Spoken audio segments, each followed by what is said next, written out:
Hey, what's up guys? So I want to show you some of the movements that are going to be in the workout for tomorrow. It's a new month of programming, but the movements are pretty much still the same. We're going to take the repetitions from the first month, we're going to come down because the idea is to increase the load, the weight. Now, if some of you guys are new to exercise, you can stay with just body weight. And my recommendation on that is continue the higher reps. So the 15 repetitions, maybe even the 20 on the air squats. Stick with that. With that being said, same rules apply.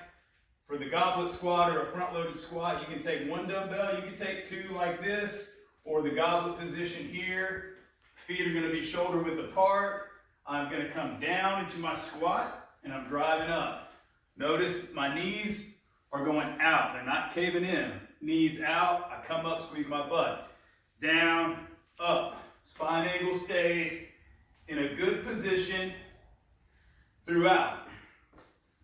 Second movement is a glute hip bridge variation, but we're going to take it unilateral. We're going to work on one glute at a time. So the way that I'm going to do this, I'm going to walk my feet back towards my butt. Let's say I warm up with just a couple, with both heels driving through the ground.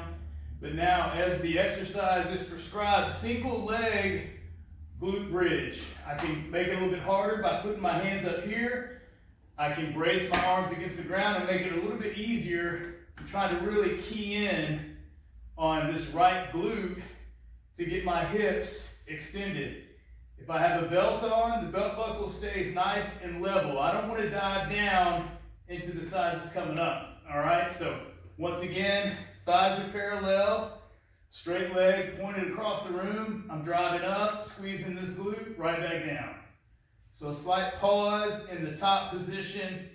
If I get a cramp in my hamstring, that means I'm trying to use too much hamstring. This should be about the glute. The hamstring is going to help, but this is primarily a glute exercise. Directly after that is half kneeling position. So I'm going to press from this position because this is going to make it harder for me to cheat when I'm pressing something overhead. So half kneeling position. And what I'm doing is just going to press something straight up. Remember from last time going over this, hand is on my ribs to make sure that my ribs don't flare out and my spine doesn't move. So I'm here in this position. I'm pressing up, right back down under control. When I'm in this position too, to create more of a solid foundation, I'm squeezing right glute. So whatever knee is in the ground, I'm squeezing my glute because in this case, I'm using my butt muscles, my glute, as part of my core to stabilize. So once again, here I am, press, right back down. Full extension, bicep is into my ear. If you don't have a dumbbell, if your ruck plate is too much, find something around the garage. Find a jug of water. Press it, come right back down.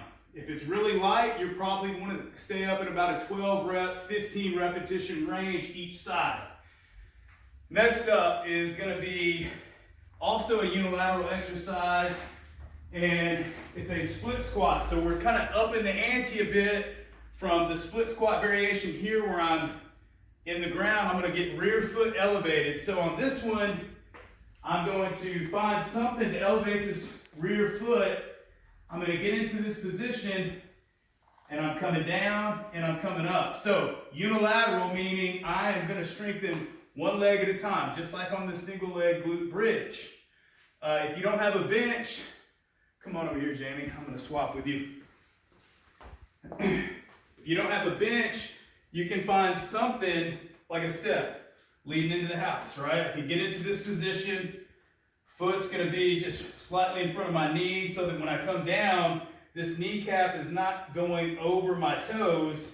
I drive back up, so there's an element of balance to this, which is really good because we all can improve upon our balance.